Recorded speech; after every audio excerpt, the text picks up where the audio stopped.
pal. Do, re, mi, fa, sol, la, si, do. Gerai, dabar paklausyk. Do jau buvo, tai kartojasi. Visų antra, ne sol, la, si, o saliami. Saliami. Ar supranti, vaikelis, saliami? Ar tu girdi, ką aš sakau? Taip. Saliami. O dabar iš pradžių su žodžiais, gerai? Pirmin. Laužo šviesa naktyje, guodžia gaivina tave. La, la, la, la, la. Kas čia per muzikinę vaizdo kompoziciją? Kurių merginų roko grupę. Patikslinsiu netgi, kurių merginų tautinio roko grupę. Va. Ką tai reiškia? Tai reiškia, kad šita grupė atitiks lietuvio skonį ir svarbiausia standartą. Tai reiškia, kad viena grupės narė būtinai bus rusė, viena bus grįžus iš Londono kur nors, viena mokėsi dainuoti ir viena niekada neatsisakys fotografuotis nuoga. Paaiškinsiu plačiau. Žinau, man koja nutirpo, tai biškėtis.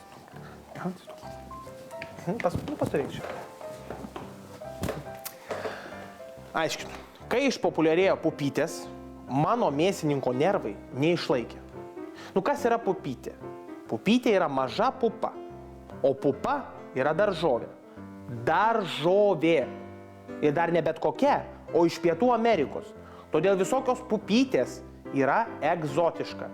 Nu, bet svetima lietuvių iš kitos pusės. Užtat ir kuriu naują grupę, kuri vadinsis Kitokios dešrytės. Ir šis žavus sutverimas pretendentė jūsų grupė? Principe taip. Turi didžiulį privalumą. Sakyčiau 2. Ne 2. Tau reikėtų vieną kartą gyvenime suaugti. Ji turi labai didelį intelekto koeficientą. 6. Tiesiog 6. Tiesiog 6. 6 iš 100.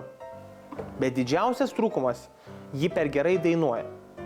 Dešrytė, ar tu galėtum kiek blogiau dainuoti? Ne, čia blogiausia, ką galiu. Soriukas. Blogai. Blogai. Blogai, kad taip gerai. Aš neįsivaizduoju, kiek Lietuvoje yra, kiek Lietuvoje yra dailių, gražių merginų dainuojančių, nepakankamai blogai.